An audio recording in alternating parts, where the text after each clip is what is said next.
अखंड विद्यानंद जी महाराज की जय। सद्गुरु मौनी बाबा भगवान की जय। शिवोहम शिवोहम शिवोहम। आगे की कथा सुने। हरिंदर कहते हैं कि एक बार सलेमपुर में मौनी बाबा ने उन्हें बताया कि संसार में जितनी शक्तियां हैं, साल में एक बार उनकी मीटिंग होती है और इनसे बोले तो एका दिखाई देगी। हरिंदर बोले कि आपकी कृपा दृष्टि होगी तो क्यों न दिखाई देगी। तब मौनी बाबा भगवान चुप लगा गए। उनको किसी रहस्यमय जगत का ज्ञान था जो हर समय यहीं होते थे, फिर भी किसी को पता नहीं चलता था। कभी कभी भूत प्रेत जिन भटकती आत्माओं के लिए वे कहते थे कि एक समय ऐसा आई जब ये सब चौराहे पर से किसी को निकलने न देंगे। सतगुरुवे नमः, सतगुरुवे नमः। चौधरी ब्रह्मपाल सिंह सदगुरुदेव मौनी बाबा भगवान के बहुत पुराने शिष्यों में से एक हैं। ये मौड़ी के स्वामी हंसानंद जी के छोटे भाई हैं। यह पूरा परिवार ही मौनी बाबा भगवान का भक्त है। सतगुरुवे नमः। यह गुरुदेव की शक्तियों कृपा का वर्णन करते हुए बताते हैं कि उस समय मौनी बाबा भगवान रघुवीर मास्टर जी के यहाँ छत पर ठहरे हुए थे। जून का महीना था और ब्रह्मपाल मास्टर जी के स्कूल की छुट्टियां चल रही थी। गुरु भगवान ने राजू दादा से संदेश भिजवाया, मास्टर से कह दी हो वहाँ चली। ये अपना एक जोड़ी कपड़ा लेकर गुरुदेव के पास बनवारीपुर पहुँचे। थोड़ी ही देर में विजय गुप्ता भी अपनी गाड़ी लेकर वहाँ पहुँच गए। उस समय तक भी इन्हें मालूम न था कि जाना कहाँ है। मौनी बाबा भगवान आगे बैठे तथा राजू दादा, रघुवीर मास्टर जी और ब्रह्मपाल मास्टर जी पीछे बैठे। गाड़ी खुर्जा के रास्ते पर चली। तब इन्होंने पूछा कि हम कहाँ जा रहे हैं। उत्तर मिला, जन्मभूमि कोडरिया चंदौली। विजय गुप्ता को लग रहा था कि उन्हें तो भली भांति गाड़ी चलाने भी नहीं आती, इतनी दूर तक कैसे ले जाएंगे। वे कहने लगे, मैं तो नरौरा से धीरे धीरे चला कर आ पाता हूँ, कैसे चलाऊँगा गाड़ी। ब्रह्मपाल मास्टर जी ने उनको ढासर बताया, तुम तो सीट पर बैठोगे, गाड़ी तो गुरुजी चलाएंगे। रास्ते में विजय की बार बार आंख लग जाती थी। अगली सुबह जन्मभूमि कोडरिया पहुँचे। एक रात रुके और अगले दिन वापस चल दिए। गुरुजी अगली सीट पर विराजमान हुए और ये तीनों पीछे। ब्रह्मपाल ड्राइवर के पीछे वाली सीट पर बैठे। ये शीशे में देख रहे थे। जब भी ड्राइवर को झपकी आती, ये पीछे से अपनी उंगली लगाकर उसे जगा देते। ऐसा 5-6 बार हुआ। फिर ब्रह्मपाल को भी नींद आने लगी। 4-5 किलोमीटर बाद कोई कस्बा आने वाला था कि इनकी भी नींद लग गई। जब इनकी आंख खुली तो इन्होंने देखा कि गुरुजी को छोड़कर सब सो रहे थे। ड्राइवर विजय भी सो रहा था। इन्होंने उसकी कमर में उंगली लगाई तो वह जाग गया और पूछने लगा, मास्टर जी कस्बा निकल गया क्या? वह तो 6-7 किलोमीटर पीछे रह गया था। गुरुजी मुस्कराने लगे और बोले, अरे आंख मीच रही है। गाड़ी रोकी गई, मुंह धुलवाया, फिर चाय वगैरह पिलाया गया। उनकी कृपा से सब सुरक्षित वापस पहुंच गए। सतगुरुवे नमः। इनके पूरे परिवार पर ही मौनी बाबा भगवान की कृपा दृष्टि रही। एक बार सुल्तानपुर खेड़ा पर कीर्तन चल रहा था। ये छोटे बच्चों को लोग कीर्तन में आते थे और अक्सर देर सवेर घर लौट जाते थे। गुरुजी से जाने की आज्ञा लेते तो वे भी कभी मना नहीं करते थे। उस दिन गुरुदेव भगवान ने मना कर दिया। बोले, अरे अब ना जाई हो, सवेरे जाई हो। गुरु आदेश जानकर ये फिर रात वहीं रुक गए। 2-3 दिन बाद इन लोगों को कुछ विश्वसनीय सूत्रों से मालूम हुआ कि इन्हें मारने का उद्देश्य लेकर इनके कुछ दुश्मन उस रात रास्ते में लगे हुए थे। सतगुरुवे नमः। एक अन्य अनहोनी घटना का जिक्र करते हुए ब्रह्मपाल मास्टर जी कहते हैं कि मौड़ी में एक बार भूत प्रेतों का जबरदस्त प्रकोप हुआ। इनके भतीजे मोहित को हवा कोई प्रेत उठा ले जाती और वह खेतों में पड़ा मिलता। जब उसे पूछा जाता तो उस पर की हवा उस आदमी का नाम लेती जिसने इस लोगों को कुछ पारिवारिक अनबन थी। उसका उद्देश्य था झगड़ा लड़ाई कराना। ये लोग मौनी बाबा के पास उसे लेकर गए तो उन्होंने गायत्री मंत्र जाप करवाया, फिर राय दी कि इसे सेपरी वालों के पास ले जाओ। करते तो सब वे ही थे, किंतु अपने को सामने नहीं रखते थे। उनकी कृपा से लड़का ठीक हो गया। सतगुरुवे न। परंतु फिर उस हवा ने दूसरा उत्पात प्रारंभ कर दिया। इनके घर में ईंट पत्थर बरसने लगे। दिखता तो कोई न था और वह लगती भी किसी को नहीं थी, परंतु डर लगता था कि कहीं सिर न फट जाए। न जाने कब कहाँ से ईंट आकर गिरे। फिर एक दिन भाभी रामरती के घर किसी ने पन्नी में टट्टी भरकर खिड़की से घर में डाल दिया। जिस तरफ से आई थी उस तरफ रहने वाले से रामरती ने कुछ कहा सुनी भी की। अगले रोज उनके घर में टट्टी पहुंची जी जिनसे इनकी कहा सुनी हुई थी। हवा में विवाद कराना चाहती थी। इस तरह से कई घरों में टट्टी आने शुरू हो गई। वह मल न इंसान का प्रतीत होता था न पशु का।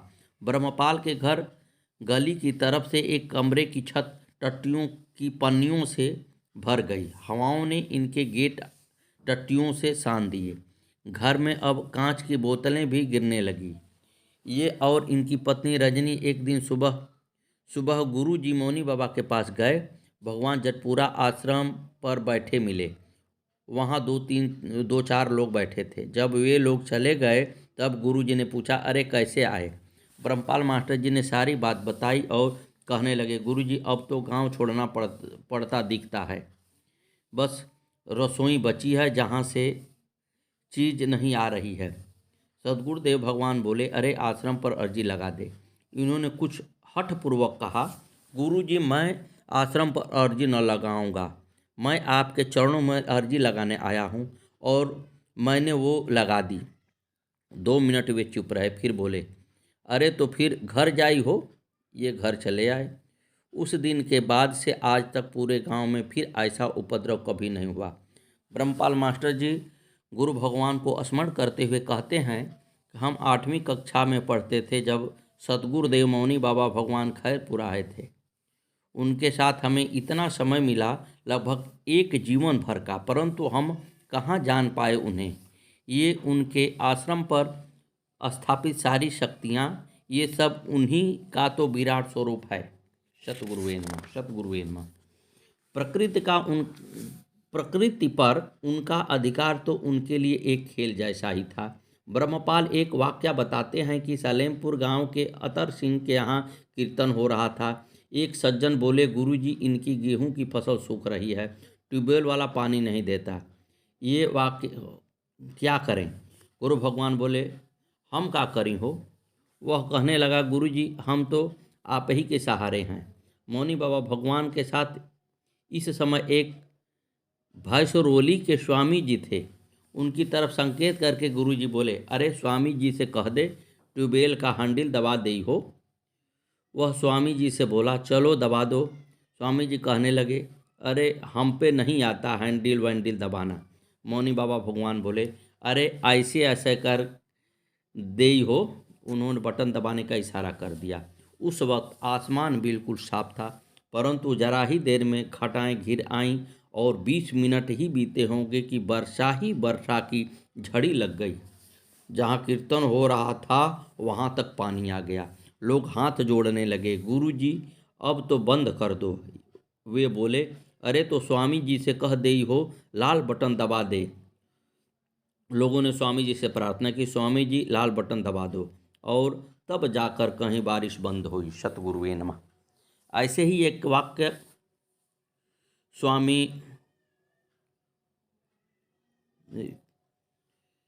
हंसानंद जी की बहन जगपाली की ससुराल हरजीगढ़ी, जिला अलीगढ़ ठप्पल के पास में हुआ है। वहाँ कीर्तन चल रहा था।